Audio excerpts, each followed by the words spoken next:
Well, good morning, everybody, and welcome here to church. Whether you're watching online or joining us here in the room, we're so glad you joined us. Why don't you stand and join us as we sing together this morning?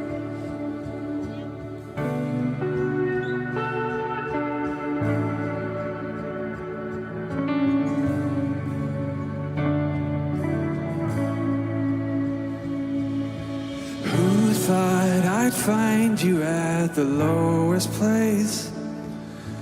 Who thought you'd find me in the crowd? Who knew you'd make good on my mistakes? You're nothing like I thought you were, you're better. What a God, what a God. What a God, what a God. What a God, what a God. What a God, what a God.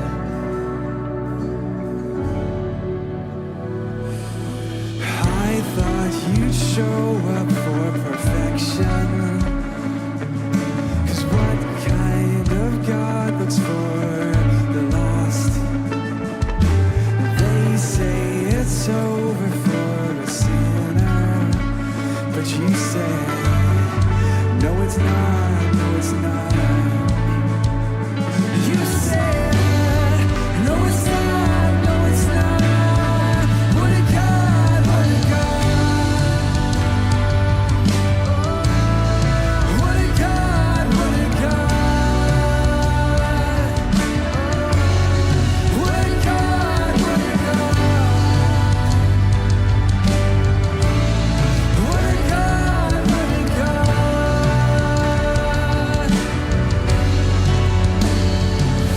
If the highest place I reach is at your feet, then I've done it all. If the best thing that I see is your glory, then I've seen it all. Your love has changed my life, forever satisfied. God, you are my everything. If the highest place I reach is at your feet, then I've done it all. If the best thing that I see is your glory, then I've seen it all. Your love has changed my life, forever satisfied. God, you are my everything. If the one word is the only thing you speak, then I've heard it all. If I feel your heart and never see your hand, I still have it all.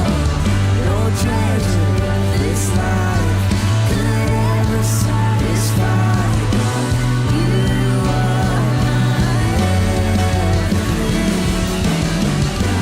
You are my everything. You are my. What a God, what a God. What a God, what a God. What a God, what a God. What a God, what a God.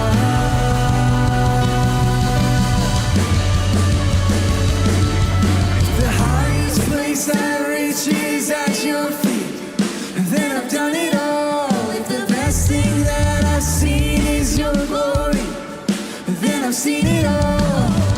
Your love has changed my life, forever satisfied. God, you are my everything. If the one word is the only thing I speak, then I've heard it all. If I feel your heart and never see your hand, I still have it all. No treasure of this life could ever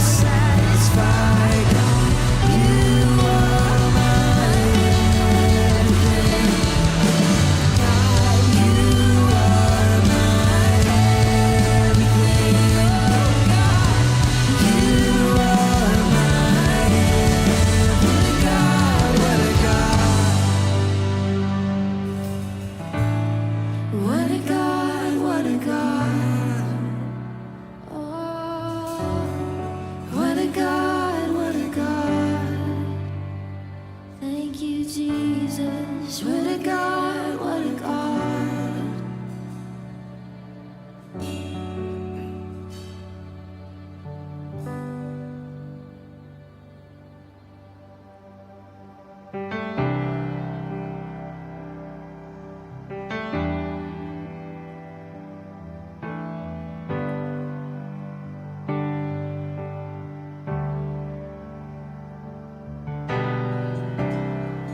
How I live for the moment where I'm still in your presence, where all the noise dies down.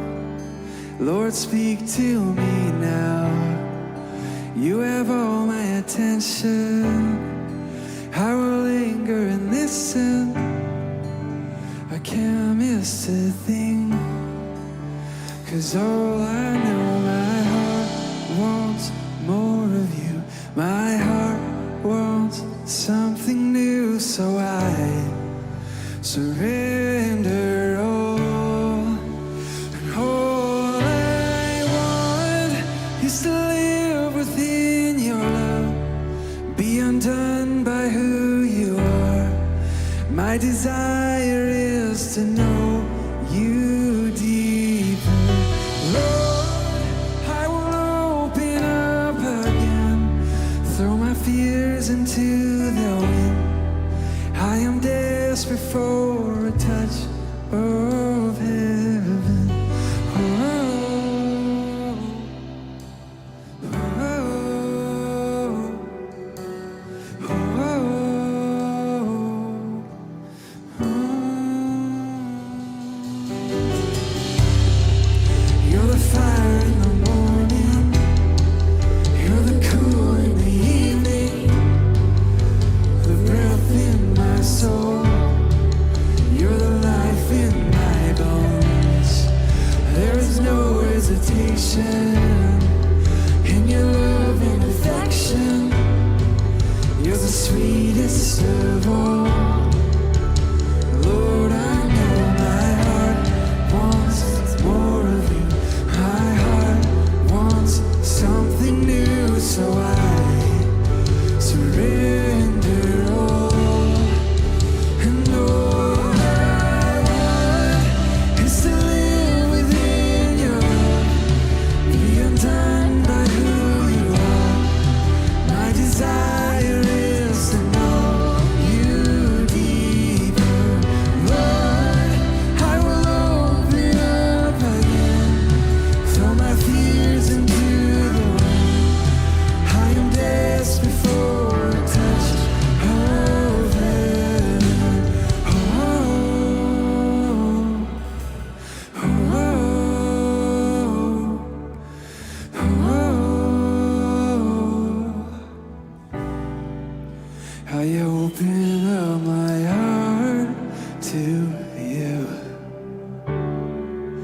I open up my heart to you now. So do what only you can. Jesus, have your way in me now. I open up my heart to you. I open up my heart to you now. So do what only you can. Jesus, have your way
be undone by who you are. My desire is to know you deeper. Lord, I will open up again, throw my fears into the wind. I am desperate for a touch of heaven.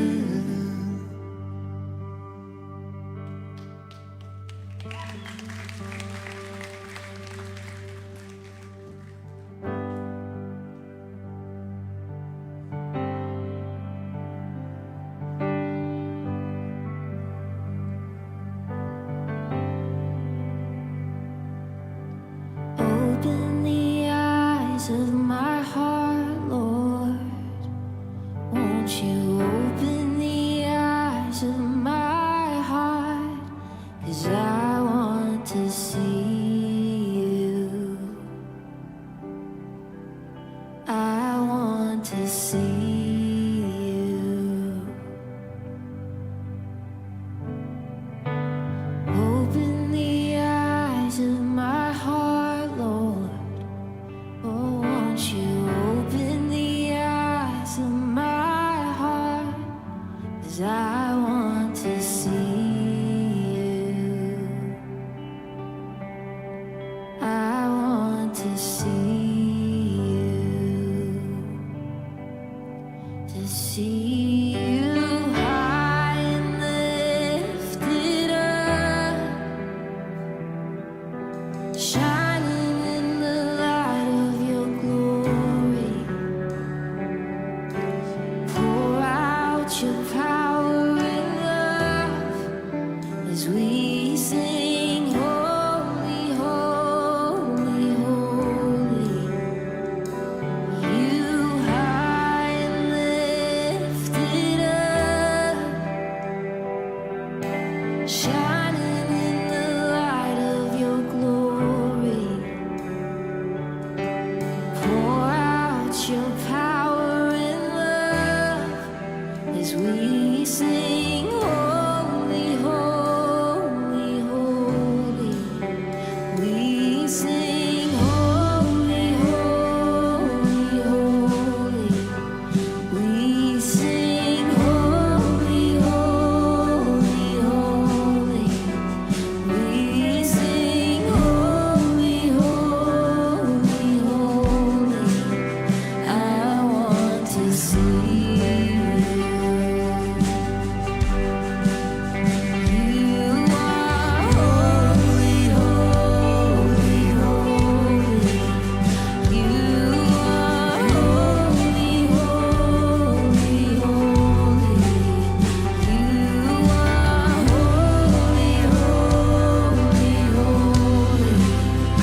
easy.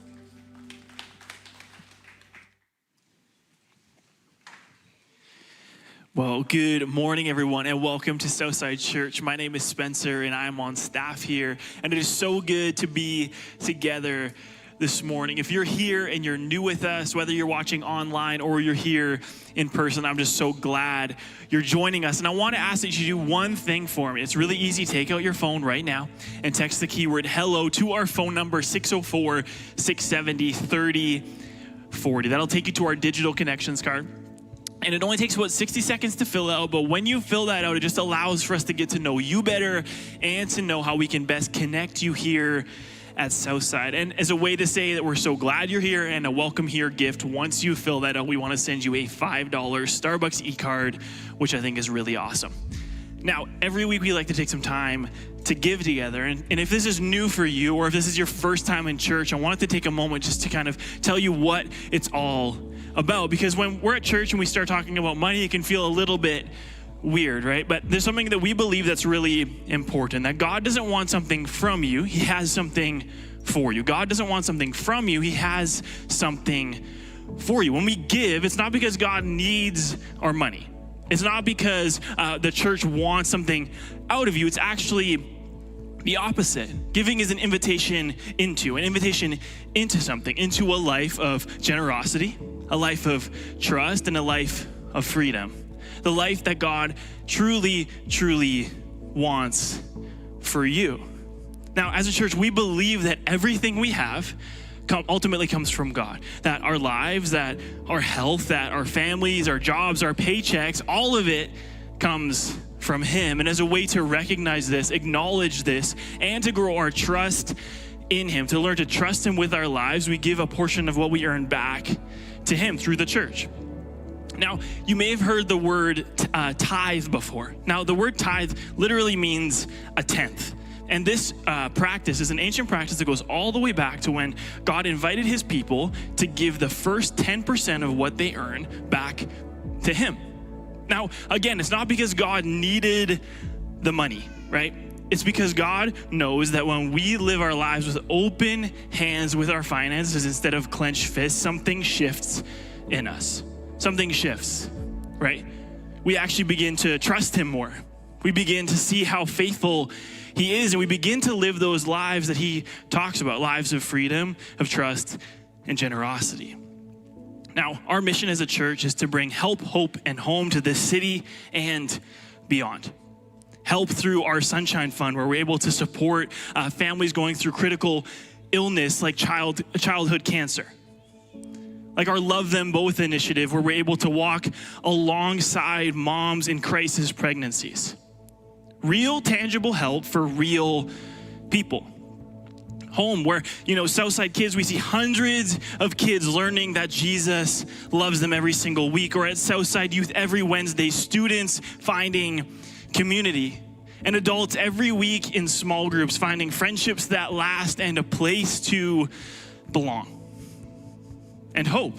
This is really the why behind everything, right? Help and home don't even exist without hope. And hope has a name, and His name is Jesus. Every single week at this church, people are meeting Jesus for the very first time. Lives are changed forever. Eternities are rewritten. This is the ultimate thing that you're giving funds, is people meeting Jesus. People meeting Jesus. And none of that happens without the generosity of ordinary people like you and like me. And it's really easy. You can simply text the keyword give to 604-670-3040, or the giving desk team in the lobby would love to help you give in person today. Now we're going to go into the message portion of the service, and I really believe that God wants to speak to you this morning. So I want to ask that you just help me make this space as distraction-free as possible. Simply silence your phones and remain in your seat for the entire message, because I don't want you to miss a moment. Now, this never applies to families with young children. Please feel free to slip out if you need to. Our team would love to help you find the parent area or the nursing mom's room if you need either of those things. Pastor Mike's wife, Corinne, is going to share a little bit more, but we're actually diving into an archived sermon of Pastor Mike's. He's preached hundreds of incredible messages over the years, and today we're going to revisit one of those. So why don't you join me as we turn our attention to the screen this morning? Like Spencer said, we're diving into the archives to a sermon Pastor Mike preached in April of 2017, almost 10 years ago. Now you might be wondering where he is, so let me fill you in. Mike recently had his long-awaited knee replacement surgery, and I'm happy to report that the recovery is going really well. He's being a very good patient, he's doing his 6 hours of rehab exercises every day, and he's not even annoying me all that much. He'll be back really soon. There are a lot of reasons why we chose to revisit the sermon we're about to watch together today. One thing you might notice in this talk, especially if you're new or newish to Southside, is that he mentions something called the Bold Campaign. When Mike was preaching this sermon with his spiky hair on the wobbly cameras, our church was mobile, operating out of the rented gym and classrooms of Sarda Secondary School. Setup was every Saturday night, and takedown of the whole thing was every Sunday afternoon after 3 services. We had no idea where or how we'd build a building one day, but God had laid it on our hearts years prior. So in this sermon, you'll see us dreaming for the day we'd one day be gathering in this building we're in right now and using the equipment we're using right now to reach all of you at home too. To put it simply, the Bold Campaign was the beginning of the reason we're here in this building today. It was a season where hundreds of families, individuals, and businesses came together sacrificially and generously with a shared vision to give Southside Church its first permanent home. To plant a foot in this city to say, this church is here to stay for generations to come. And that's actually a perfect lead-in to what this message is all about. Pastor Mike is preaching from the series Imagine Heaven, and the big idea is this. When we get a clearer picture of what really matters in eternity, it changes the way we live today. The greatest triumphs of your life won't be about what you achieved, they'll be about who you loved. I can't wait to revisit 2017 with you all with so much awe for how faithful God has been, and with so much anticipation for what He's going to do next. So with that in mind, I know God has something specific for each of us today. So let's lock in and listen. Love you guys. Enjoy the service. Well, good morning, everybody. I am so glad to be here with you today, whether you were here for the first time or the 400th time, welcome. No matter what reason you're here for. If church is just what you always do and you're here because of that, that's awesome. If you're here because someone invited you, if you're here because someone bribed you, maybe they said, man, if you come to church with me, I'll buy you lunch.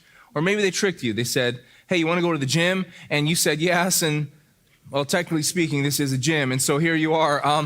I hope today that you feel welcome, loved, and valuable, because you are. Now, I don't know if I've ever told you this before, but when it comes to the series that we preach at this church, we plan them about a year out.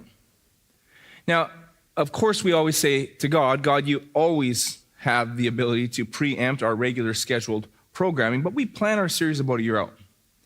So I already know, looking ahead, that we have a series coming up in about a month's time, all about money. And it's cool because we're going to call it, I don't know if we're actually going to call it this, but we might call it a series about money that doesn't suck. Okay, because it's going to be completely different, and it's going to be about how we can be blessed in our finances, not necessarily all about, hey, everyone just needs to give to the church. It's going to be really good. And then in the summer, we have a series coming up called Fight Club. We're going to talk about spiritual warfare from the perspective of Ephesians 6, 10 to 20. You know, when the Apostle Paul says, finally be strong in the Lord and in His mighty power. Put on the full armor of God so that you can take your stand against the devil's schemes. And we want to walk that out and see how we can do that day by day. You know, and then into the fall, we have a series on family. We have a series on forgiveness. We're going to call it Drop the F-Bomb. That's going to be a good one, right? And so the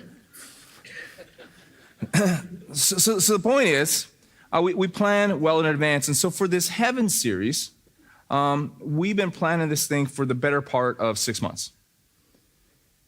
And we've been praying through it, planning it, and preparing for it. And the sermon that I'm about to preach you this week is the one that has stuck with me. That over the last 6 months, this is the sermon that's been impacting me and been inspiring me and been challenging me daily. So I've been praying for you over the last 6 months, and especially over the last week, that it would challenge, inspire, and impact you like it has for me. And the sermon starts with a story. On June the 1st, 1985, a guy by the name of Howard Storm had a near-death experience. And part of it was he had a life review with Jesus and a few angels. This is what he went through in his words. My life was shown in a way that I had never thought of before. All of the things that I had worked to achieve, the recognition that I had worked for in elementary school, in high school, in college, and in my career, they meant nothing in this setting. I could feel Jesus and the angels had feelings of sorrow and suffering or joy as my life's review unfolded. They didn't say that something was bad or good, but I could feel it. And I could sense all those things that they were indifferent to. They didn't, for example, look down on my high school shot put record. They just didn't feel anything towards it, nor towards the other things which I had taken so much pride in.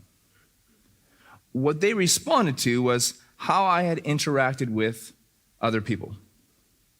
That was the long and short of it. Unfortunately, most of my interactions with other people didn't measure up with how I should have interacted, which was in a loving way. Whenever I did react during my life in a loving way, they rejoiced. Most of the time that I found that my interactions with other people had been manipulative. During my professional career, for example, I saw myself sitting in my office playing the college professor while a student came to me with a personal problem. I sat there looking compassionate and patient and loving, while inside I was bored to death. I would check my watch under my desk as I anxiously waited for the student to finish. When I was a teenager, my father's career put him into a high-stress, 12-hour-a-day job. Out of my resentment because of his neglect of me, when he came home from work, I would be cold and indifferent towards him. This made him angry, and it gave me further excuses to feel hatred towards him. He and I fought, and my mother would get upset. Most of my life, I had felt that my father was the villain and that I was the victim. When we reviewed my life, I got to see how I had precipitated so much of that myself. Instead of greeting him happily at the end of the day, I was continually putting thorns in him in order to justify my hurt.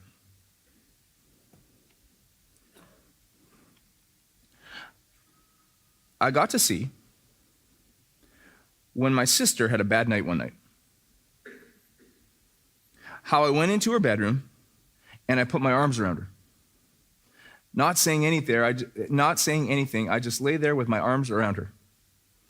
As it turned out, that experience was one of the biggest triumphs of my life. That's the line I can't shake. That's the line that I don't want to shake. As it turns out, that experience was one of the biggest triumphs of my life.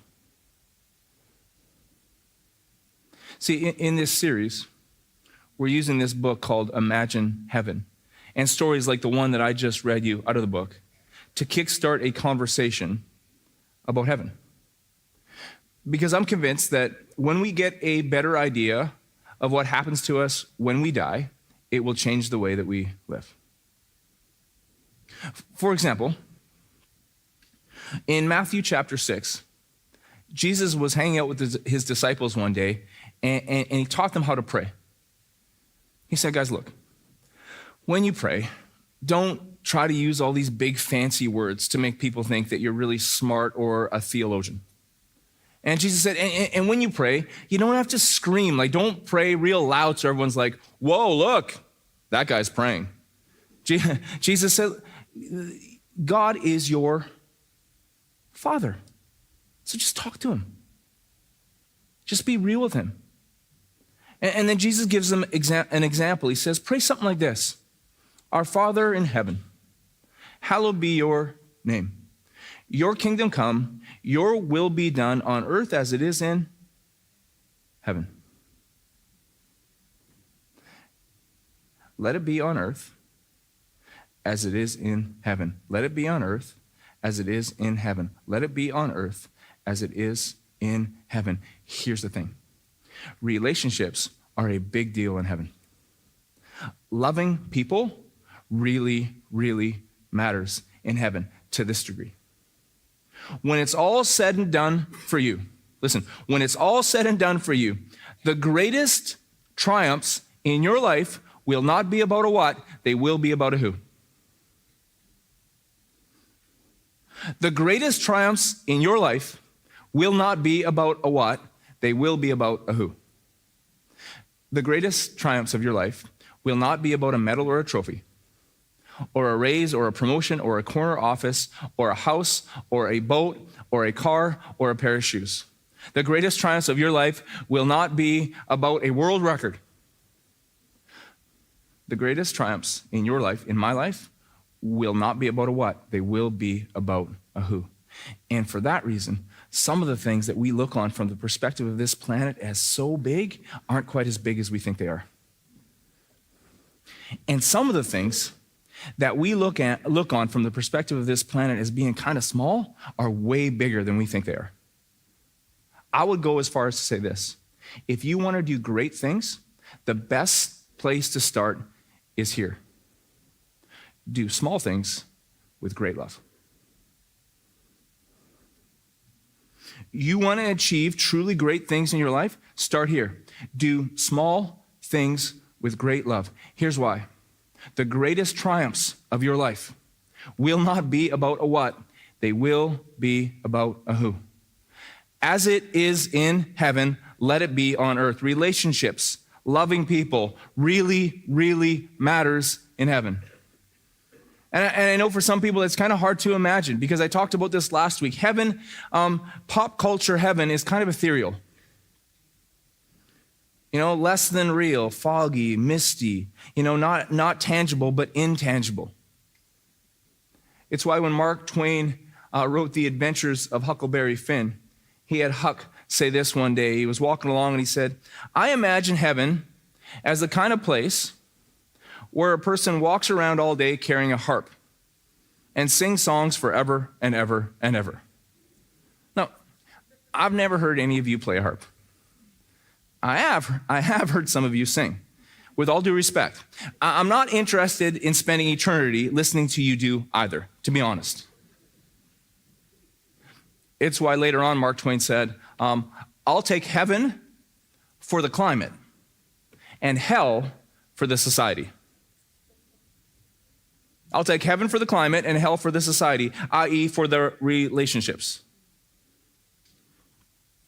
But the truth is, heaven is more real than anything you've ever experienced. It's more tangible than anything you've ever experienced. And relationships are a really big deal in heaven. It starts with our relationship with Jesus.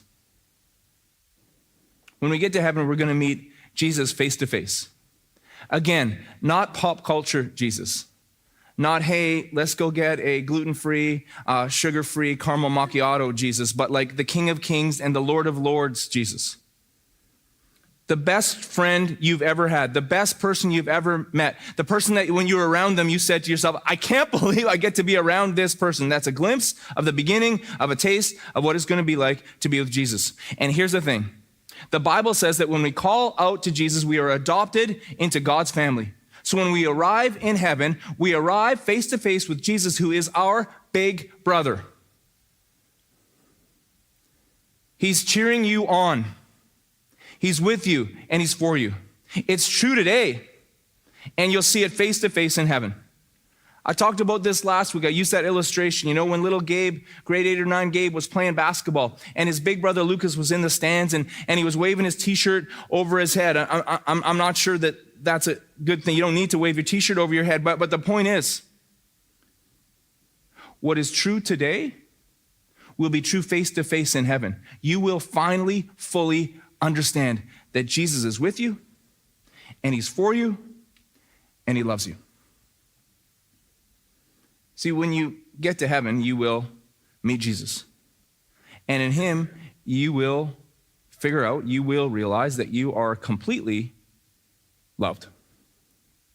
In him, you have complete joy, complete faith, complete hope, complete peace, complete strength, complete adventure, complete completion. In heaven, you will see what is true now. You will see face to face. You are completely loved.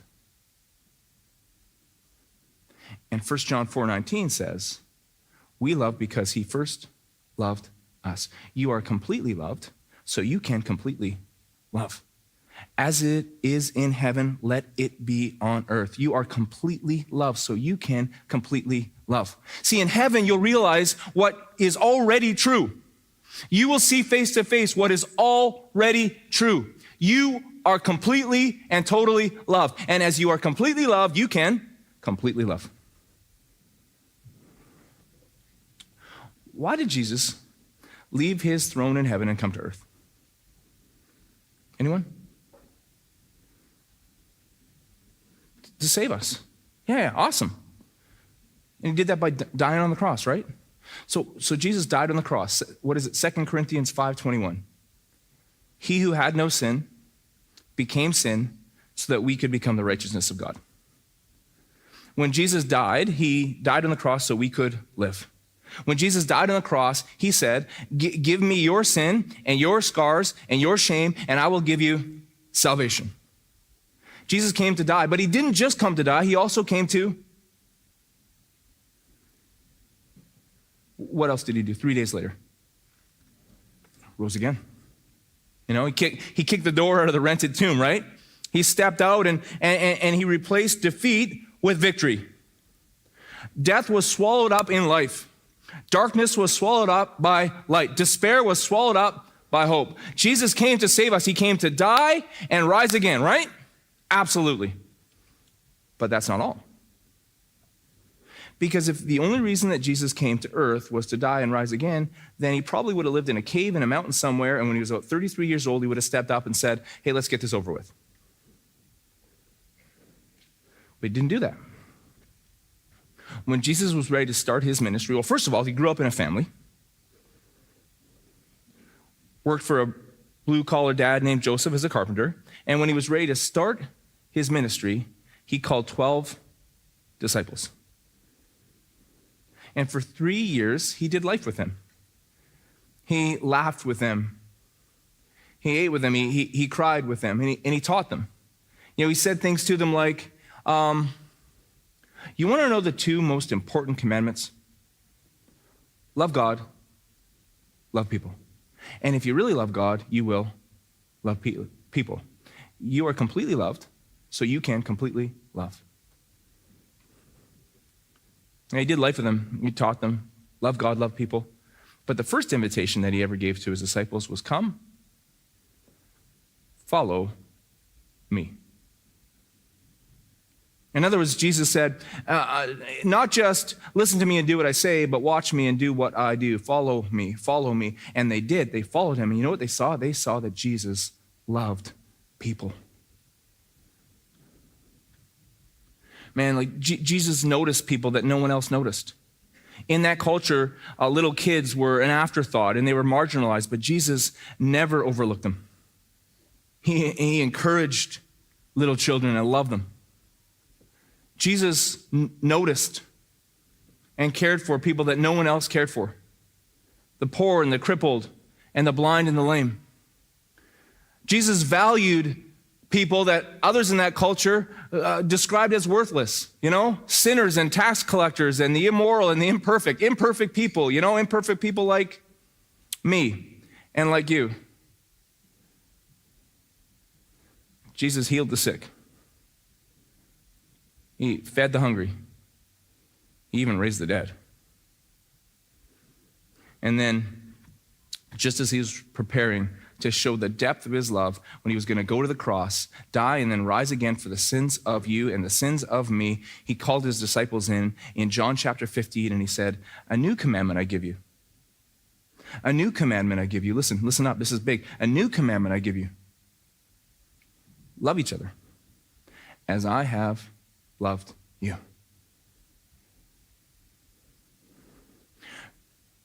Relationships are a big deal in heaven.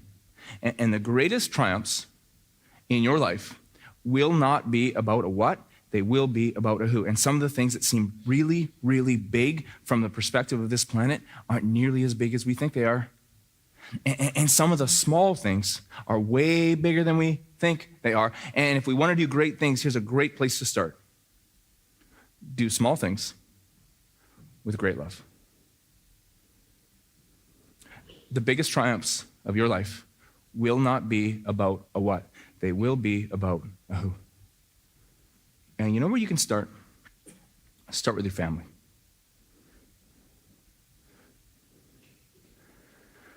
Family's a big deal in heaven. I know people talk sometimes about how, well, doesn't it say in the Bible that there won't be marriage? It says in the Bible there won't be any new marriages, but it doesn't say anywhere in the Bible that the people that we're closest to on earth, we won't be closest to in heaven, which is a really, really big relief for me. Because if I wasn't with Corinne in heaven, I would have no idea what to wear. Okay, so that's a big deal. It's true. Family's a big deal in heaven. You get a welcoming party when you get to heaven. You get a welcoming party. Celebration. No one sneaks up on heaven. Every day ordained for you was written in God's book before one of them came to be. No one sneaks up on heaven. And so there's a welcoming party. And in your welcoming party, there's going to be a lot of family. There's this guy named Don Piper, and he talked about how in his welcoming party, he saw his grandpa and his grandma. And the weird thing was, like, the grandpa that he knew, the grandpa that he had known for all his years, was real gnarled and beat up by old age. He was missing a bunch of his fingers from a logging accident, but when he saw him in heaven, his grandpa was completely healed and completely full of energy. He described him as ageless and recognizable. That's pretty cool. Ageless and recognizable.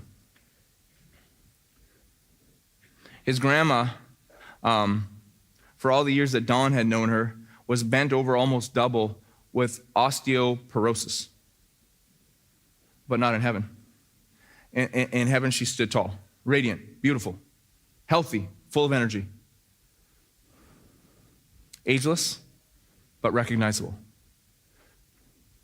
There's no sickness in heaven. The blind see. The deaf hear. The crippled walk. There's no sadness. There's no mourning. There's no scars in heaven. There's only one person who has scars in heaven. In heaven, Jesus still bears the scars on his hands and his feet from the cross, so that we're reminded forever that by his scars we are healed. Completely loved and completely healed. So family's a big deal in heaven. There are parents in heaven who meet their stillborn kids. Ageless but recognizable. They get to spend eternity making up for lost time. There's moms and dads that meet sons or daughters that went ahead of them to heaven. And they get to spend eternity picking up right where they left off. It's amazing. People talk about in heaven that there's people who meet brothers and sisters that they never even knew that they had. And they talk about the profound joy that comes with being known and fully knowing someone that you've been missing your whole life, but you didn't really know that you were missing them.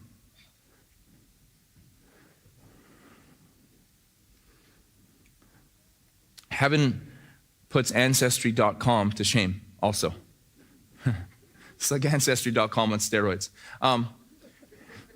You meet great grandparents, aunts and uncles that go back generations, ageless but recognizable, and you get to celebrate with them the little things that they did with great love that led you to where you were that day. It's amazing. The greatest triumphs in your life will not be about a what. They will be about a who. And some of the things that we think are so big from the perspective of this planet aren't that big. And some of those little things are way bigger than we think they are. So if you want to do great things, here's where you start. Do small things with great love.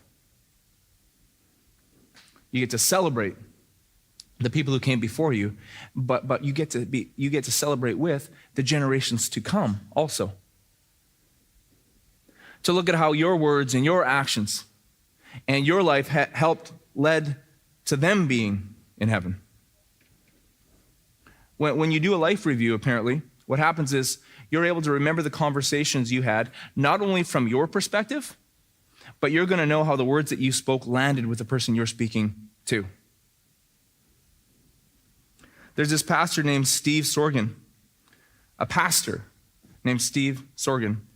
who talked about this. He says, I was hovering over the operating table during my near-death experience as close to the ceiling as I could get without actually leaving the room. In all my years of seeking God, I had never before heard him speak audibly, nor have I since that time.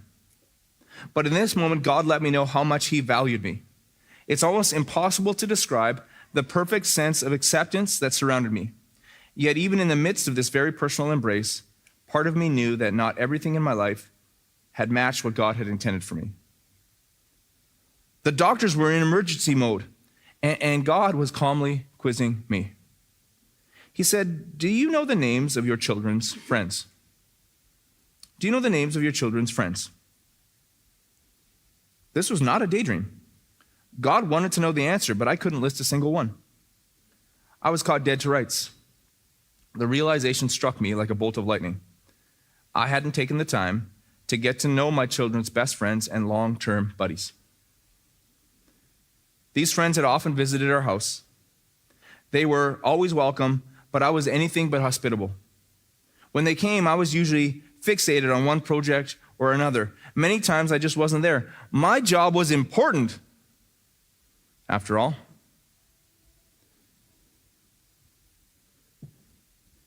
Family's a big deal in heaven. Sometimes the things that seem so big from the perspective of our planet aren't as big as we think they are, and sometimes the little things are way bigger than we think. Mother Teresa said this once, if you want to change the world, here's how you start. Go home and love your family. You want to change the world? Start here. Go home and love your family. You want to be great? Here's how you start. Do small things with great love. I want to talk to moms and dads for a second today. What do they say about parenting? The days are long, but the years are short. Yeah. The days are long, but the years are short. And sometimes you're like, no, the days are long and the years are really long too. Like 365 times as long as the days. Moms and dads, you have no idea the difference you're making.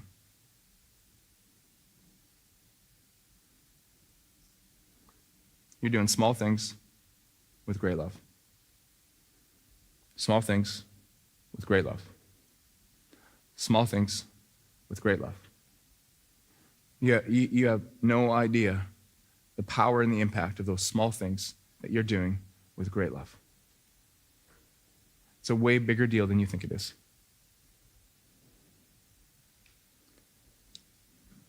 Sons and daughters. Parents are easy to love, aren't they?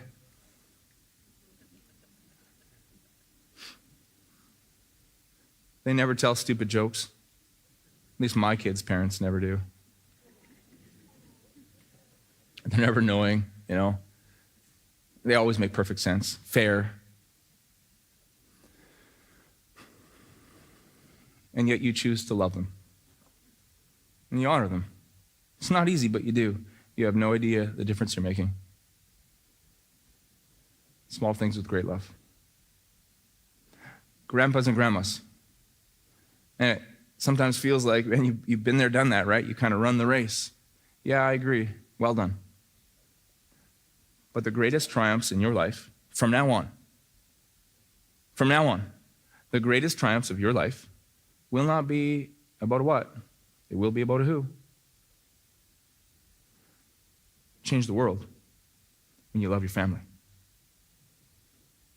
You want to be great? Okay, start here. Do small things with great love. As it is in heaven, let it be on earth. We are completely loved, so we can completely love. Family's a big deal. Friends too. When you get to heaven, you're going to be reunited with friends. Friends from school and work, friends from the neighborhood, friends from the gym, friends from the team. There's this one guy who talked about his welcoming party when he arrived in heaven, and there was lots of family there, but there was lots of friends too. And he looked around and he said, this is kind of weird to me because all these people are hanging out, celebrating with each other, but they don't really know each other. They don't really have anything in common. But then it hit him. They do have one thing in common. They have one thing in common. They have one thing in common. What's that one thing? Oh, it's me. It's me. They're all part of the reason why I'm here. And so they celebrated together, knowing that they all played a role. He said it was amazing. He saw a family that had given him a ride to church every Sunday when he was a teenager. See, his family didn't go, so he would have had no way to get there unless he got a ride, and they gave him a ride every Sunday, and they were there. They were celebrating. There was an usher from that church. He was the kind of kid that no one really expected to show up at church, and he kind of felt like not really welcome, not really like he fit in that much. But when he got there, there was this one usher that every Sunday went out of his way to let him know that he was loved and he was welcome, and they were so freaking pumped that he was there. He was there celebrating, There was people who had extended generosity to him and love to him that had given him just a glimpse of what the love of Jesus looks like. And they were there and they were celebrating, All the people that had played a part in planting and supporting and giving to and praying for this church, the church that he went to, the kind of church where that would reach out to people like him. They were there and they were celebrating. It got me thinking, It got me thinking, whose welcoming party am I going to be in? Whose welcoming party will I be in? Whose welcoming party will you be in? See, the greatest triumphs of your life will not be about a what. They will be about a who. You will have no doubt of that in heaven. So Jesus came, and he died, and he rose again because of his great love. And he said, a new commandment I give you. A new commandment I give you. A new commandment I give you. Don't miss this. A new commandment. Here it is. Listen. Are you ready? Love each other. Love each other. As I have loved you. And so we're obedient to his command. And when we get obedient, God gets outstanding. Do you know that? When we are obedient, God is outstanding. When we are obedient, God is outstanding. Here's what I mean. Sometimes you wonder, sometimes I wonder, does that little invitation that I extend to that person, does it really matter? It matters more than you can possibly imagine. Man, I just show up once in a while on a Sunday morning at 6 a.m. and set up chairs. Does that really matter? Oh, it matters. Over the last 2 weeks at this church, we've seen 62 people commit their lives to Jesus. And we don't have church if you don't come and set up. It matters more than you could ever imagine. You think to yourself, well, does it really matter? That I've been doing this thing where when someone new moves into my neighborhood, I go over with a little bit of baking and I say, hey, welcome here. Oh, it matters more than you can imagine. Does it really matter, that I've done this thing lately where instead of pulling my car into the garage and closing the door so I don't have to talk to anybody, that I actually get out of my car and say hi?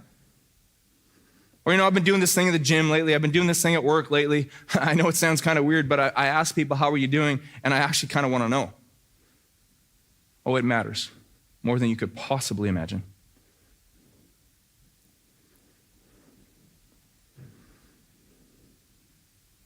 Got me thinking a little bit,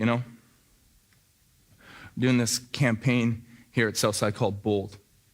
You never heard about Bold here, have you? Before, we don't talk about it very much.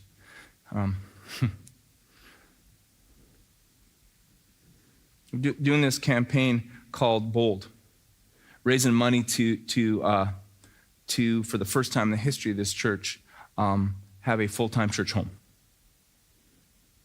Kind of put our foot down in the city, kind of lay a foundation, a home in the city. And why would we do that? Well, to understand why we would do that, you got to know one thing. The church is not a what? The church is a Who?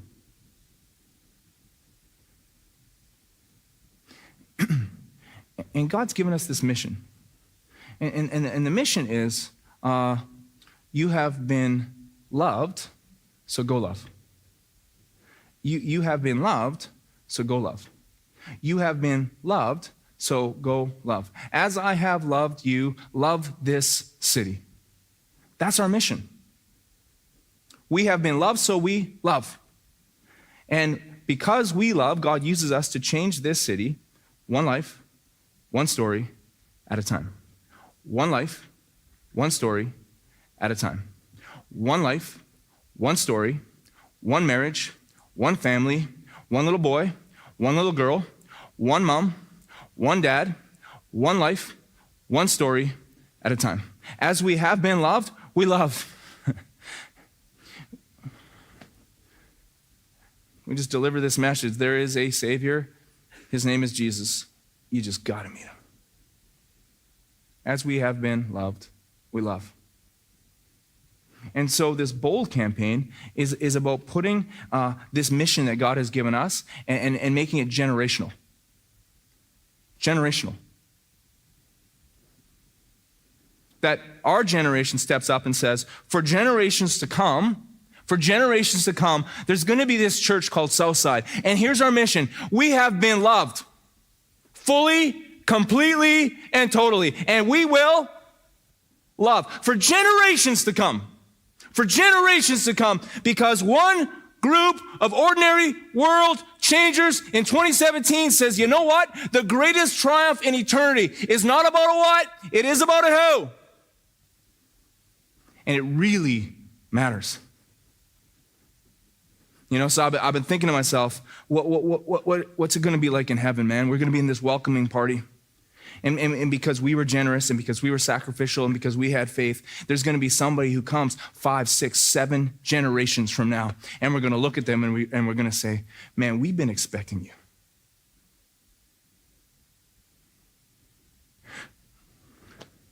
We built this church. We made this sacrifice for people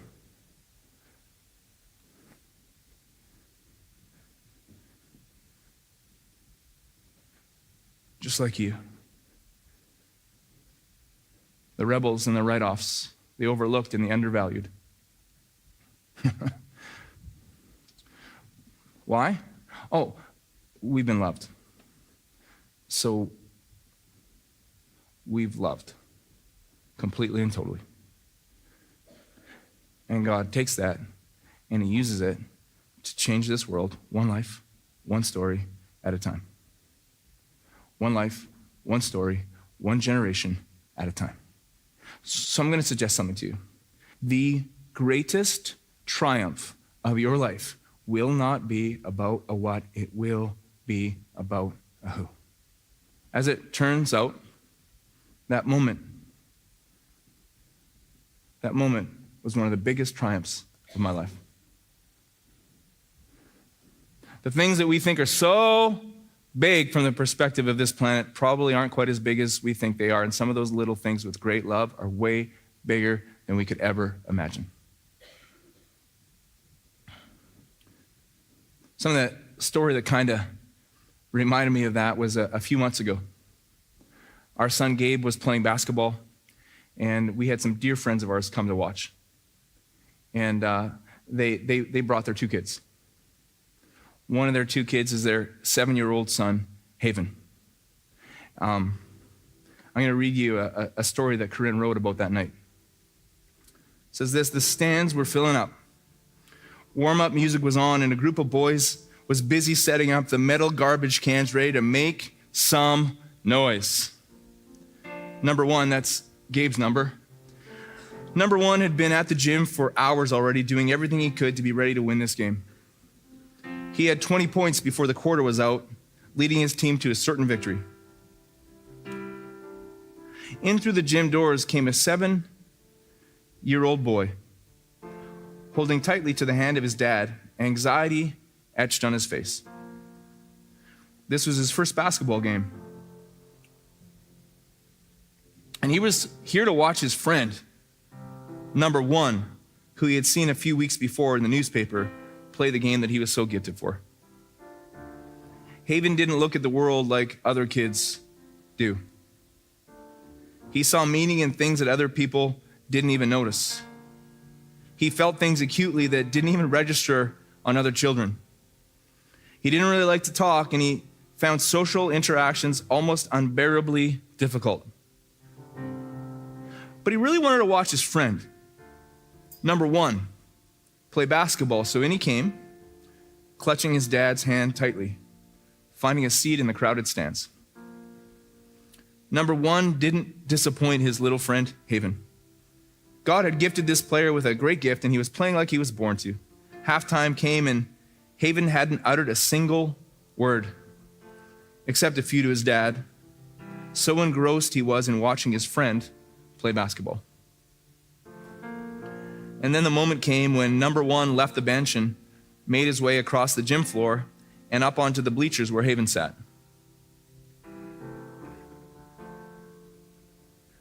Sweat coating him, he held out his fist to Haven. Haven made his little hand into a fist and they bumped. Number one headed back down the bleachers over to the bench as Haven's face turned a deep scarlet, the smallest smile on his lips. I felt heaven hold its breath for a moment. In the midst of the banging of the garbage cans and the cheers and the sweat and the intensity was an anxious 7-year-old boy holding out his little fist for his friend, number one, to bump. It was a moment that made heaven hold its breath. I think it was Philo of Alexandria who said this: be kind. Be kind. Everyone you meet is fighting a great battle. Be kind. Be kind. Be kind. Be kind. Everyone you meet is fighting a great battle. In the midst of our striving and our sweating and our intensity to produce and succeed, I want us to look for the little fist being held out for us to bump. Those are the moments we were created for. Those are the moments that make heaven hold its breath. I want you to stand up so I can pray for you.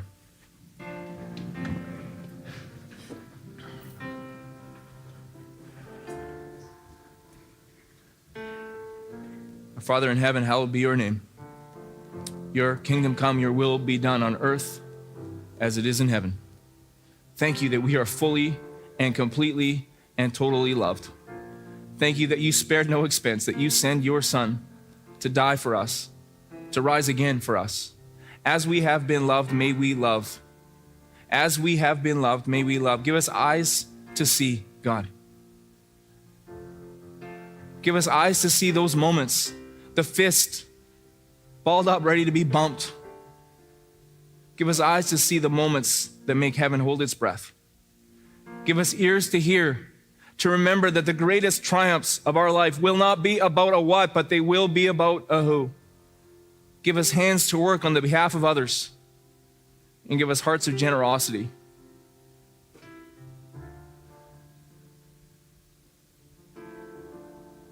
To love as you have loved us. And God, as we do it,